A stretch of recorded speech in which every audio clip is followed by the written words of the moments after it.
So in this video, I wanted to talk about how to start and grow an e-commerce business, a physical products e-commerce business in 2025 and beyond.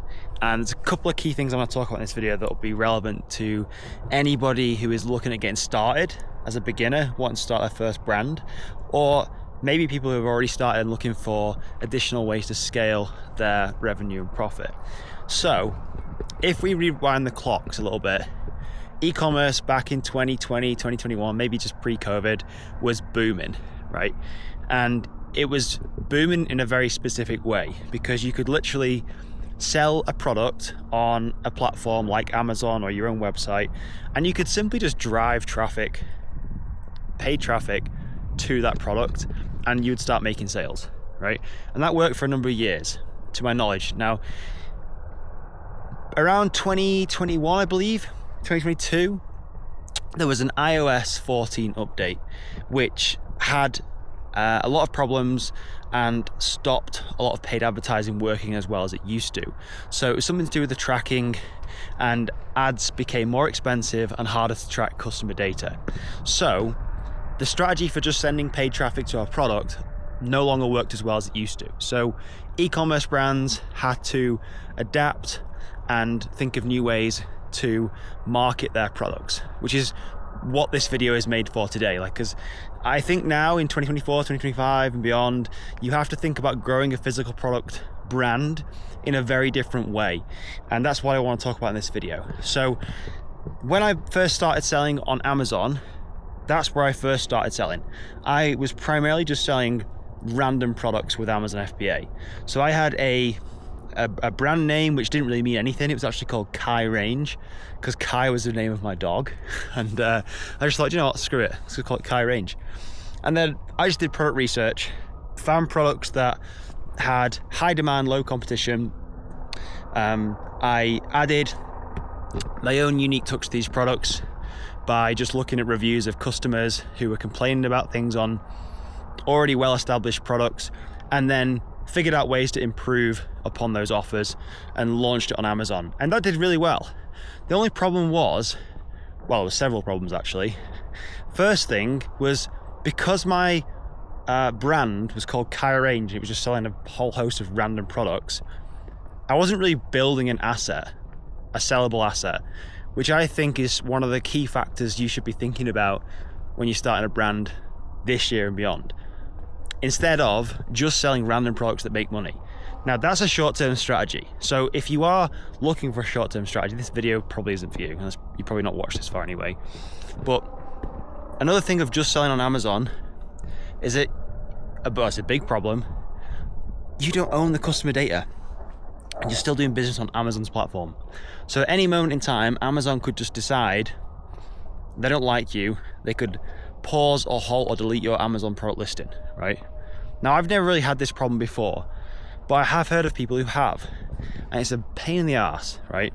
Because you then have an opportunity cost because you're not selling when you could be. As well as that, you can't collect customer email addresses because you're selling on Amazon's platform. So all the customer data is Amazon's, it's not yours. So then we can't do post-purchase follow-ups, we can't offer other products to them, we can't build that solid relationship with those people. So it's a bit of a flawed strategy just to have Amazon as the only platform that you sell on. Now, I do love Amazon, don't get me wrong. I absolutely love Amazon for many different things. And one of the things I love it for is the fact it is Prime. So they have Prime membership, Prime shipping. So that, along with Amazon's trust that has been built since Jeff Bezos started Amazon, is one of the things third-party sellers like me and you can leverage on the platform. So when people buy on Amazon, they immediately think that they're buying from Amazon, not you or me. So there's trust there, and there's no friction when buying. People just click buy, and then they expect that product to be delivered the next day or even the same day, which is nuts, right? So super fast shipping, trust that's already built in that you can leverage. That's fantastic. Those things I love about Amazon. But if you solely rely on Amazon as your only platform to sell on, you are literally missing out on one of the biggest opportunities of this year, right? And this comes from experience, which is why I believe you should have I'm in the middle of nowhere, a multi-channel strategy approach to your e-commerce physical products brand this year, right? So this means a few things. Instead of just starting a random brand like I did that has no meaning and is not a sellable asset, which I would highly not recommend, build a brand that you can grow and potentially sell in the future. Now, you don't have to sell the brand, right? If you want to keep the brand forever, that would be ideal. But some people want to build and sell and exit. And that's the mindset you should have with every buying decision you have when you first start one of these businesses. Because it means you have an asset that is worth something. My Kaya Range brand, the Amazon FBA brand that I started selling all these random products, didn't really have any substance to it. It was a profit generating machine. It made money, but I couldn't sell it because it wasn't really worth anything. I didn't have a customer base that came along with that or anything like that. So, from experience of selling on Amazon, I now use Amazon as a tool of the bigger picture. So I sell on Amazon, but I also have a Shopify store. So take Apex Series, which is another brand we started, which I've talked about on the channel before. And it's a mountain bike eye protection brand. So we sell goggles, soon to be glasses as well, and other things. But we're building a really, really core group, a community of mountain bikers who love our brand and our product. And if you can do that, one, you build trust and relationships with these people. Two, you can sell to them more often through email or social media. And three, the biggest part is that you own the customer data, right?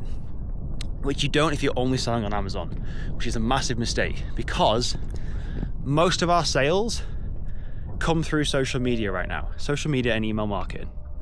And it's because we've built relationships up with these people, and we also have influencers as part of our marketing strategy to do the selling for us, which you can't really do directly on Amazon FBA, right?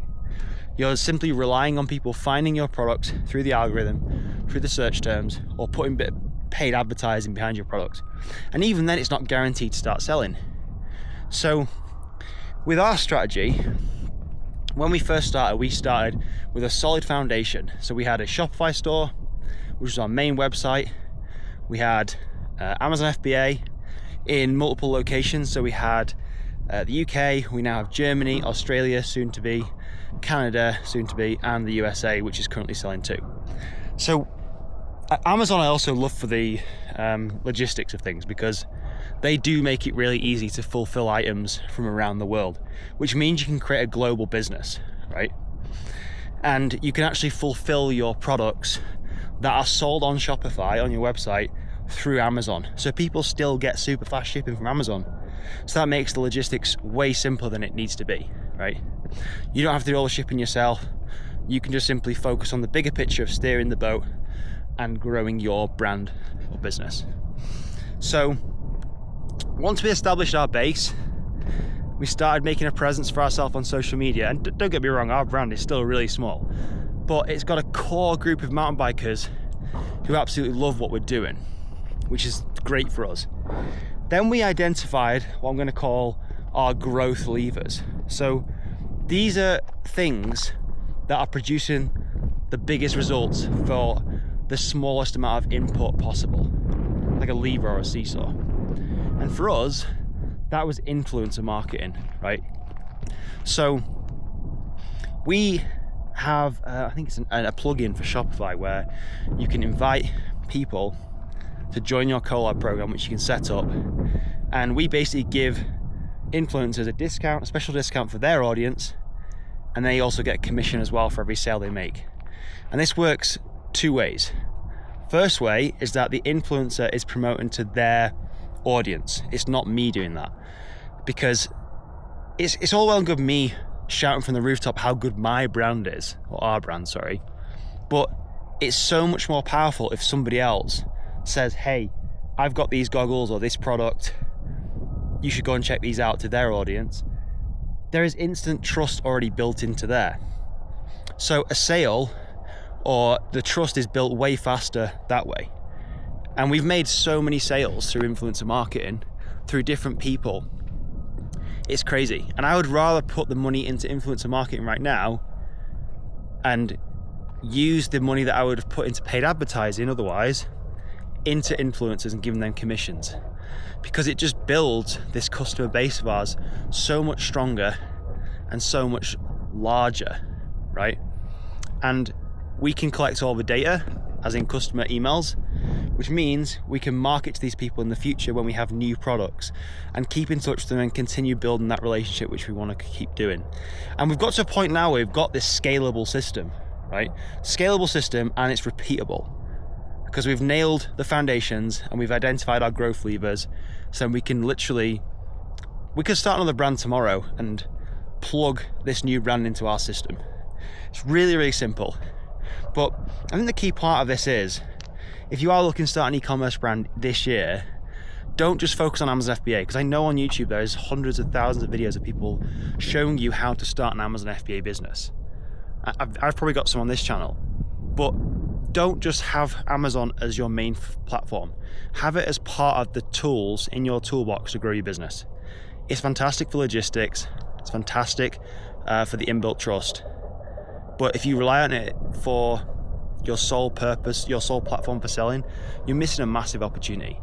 Leverage platforms like Instagram, YouTube, Facebook, LinkedIn, TikTok, all these social media platforms, and just blast out your message to where your core audience of people are. Start building a community of dedicated fans, true raving fans, and you will go way, way further. Guarantee it.